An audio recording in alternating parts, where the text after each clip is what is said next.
হরে কৃষ্ণ। ভাগবত কথামৃতে সকলকে জানাই স্বাগত।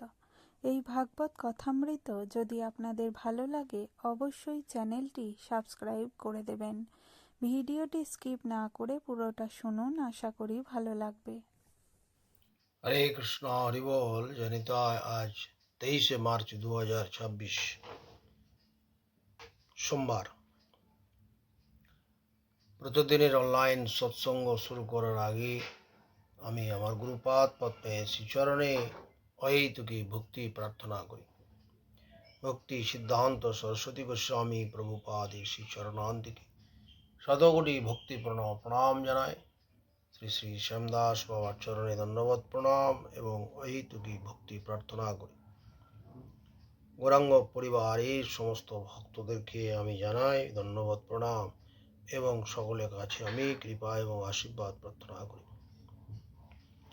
বন্দে গুরুপদদ্বন্দ্বম ভক্তবৃন্দ সমন্বিতম শ্রীচৈতন্য প্রভুম বন্দে শ্রীনিত্যানন্দ সহোদিতম শ্রীনন্দনন্দনং বন্দে শ্রীরাধিকা চরণোদয়ম গোপীজন সমায়ুক্তং বৃন্দাবনং মনোহরম আজানুলম্বিত ভুজৌ কনকাবদাতৌ সংকীর্তনৈকপিতরৌ কমলায়তাক্ষৈ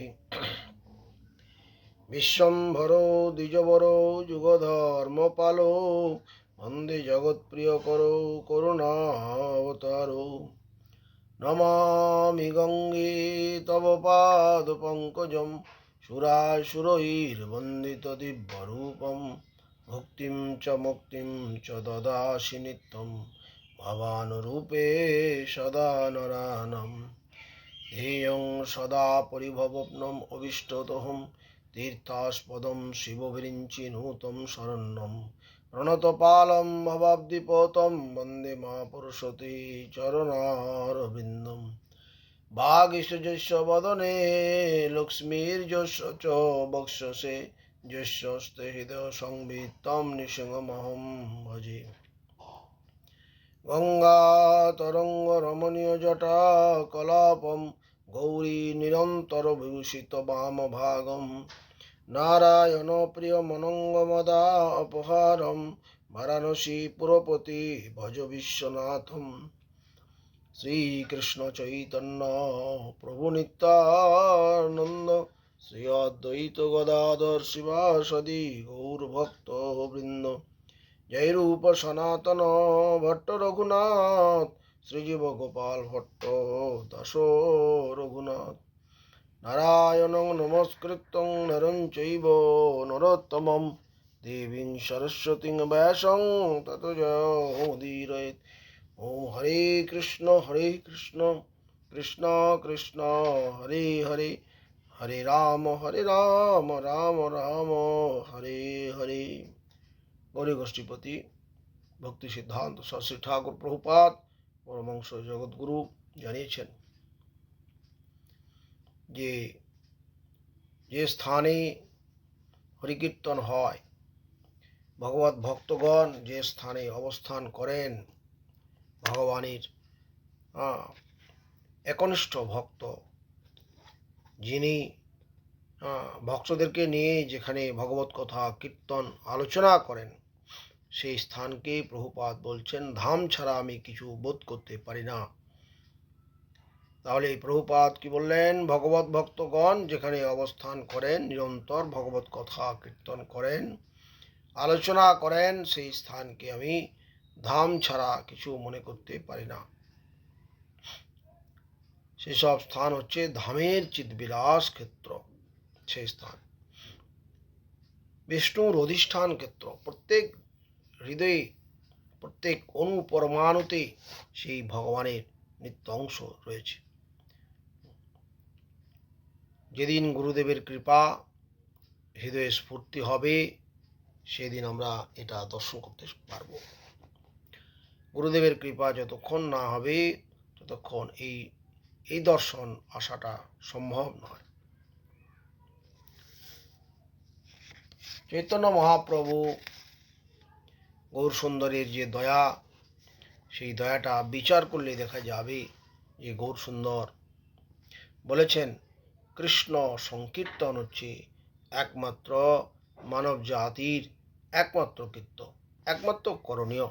চৈতন্য মহাপ্রভু বলেছেন কৃষ্ণ সংকীর্তন হচ্ছে মানব জাতির একমাত্র করণীয় এবং কৃত্য। এটা তার মহাবদান্যতা। মহাপ্রভু এটা তার মহাবদান্যতা। রূপ গোস্বামী পিতার শ্লোকের মধ্যে বলেছেন, প্রণাম মন্ত্রের মধ্যে বলেছেন,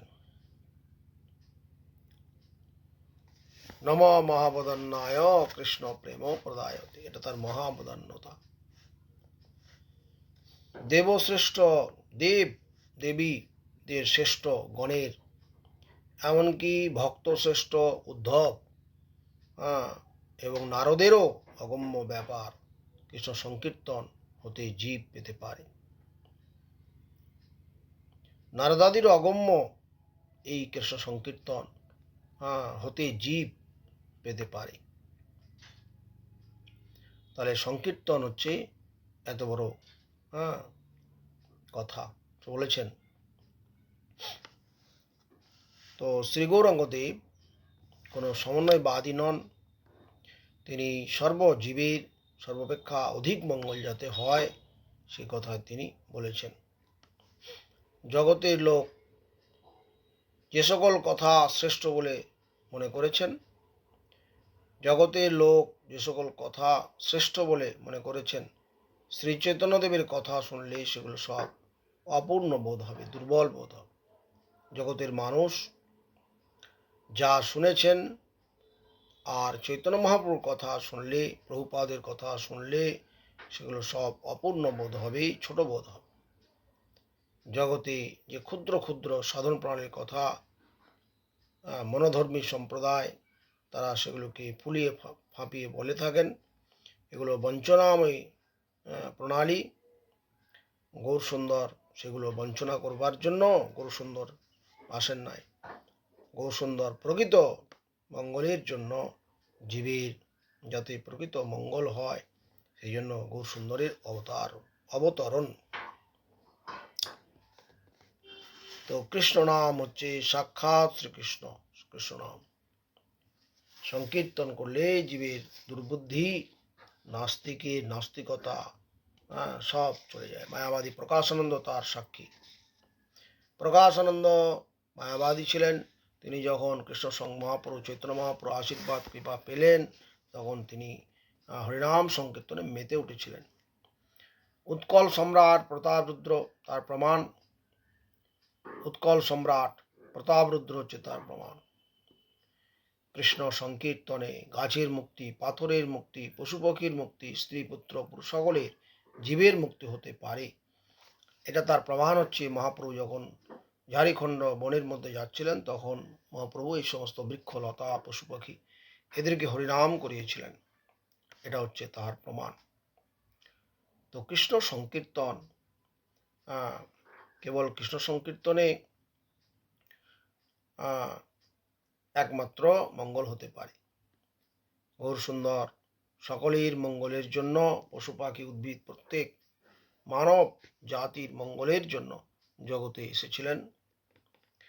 এটা সকলেই সেটা বুঝতে পারেনি, এখনো বুঝতে পারবে না সবাই। এটা একমাত্র সেই গুরু বৈষ্ণবের সঙ্গ সান্নিধ্য লাভ না হলে কারো বোঝার কোনো উপায় নেই। ভগবানের সুখের জন্য যে কীর্তন তাই হচ্ছে কৃষ্ণ সংকীর্তন। কৃষ্ণ সংকীর্তনটা নিজের সুখ সুবিধার জন্য নয়। কৃষ্ণ সংকীর্তন করলে আমার একটু সুবিধা হবে এরকমটা নয়। কৃষ্ণ সংকীর্তন হচ্ছে ভগবানের সুখের জন্য, চৈতন্য মহাপ্রভুর সুখের জন্য, গুরু বৈষ্ণবের সুখের জন্য। হরিনাম করতে করতে যদি কারোর সংসারের আবার প্রবৃত্তি, সংসার করার প্রবৃত্তি, সংসার আসক্তি বৃদ্ধিপ্রাপ্ত হয়, সেটা কিন্তু প্রভুপাদ বলছেন সেটা হরিনাম, নিশ্চয়ই হরিনাম নয়।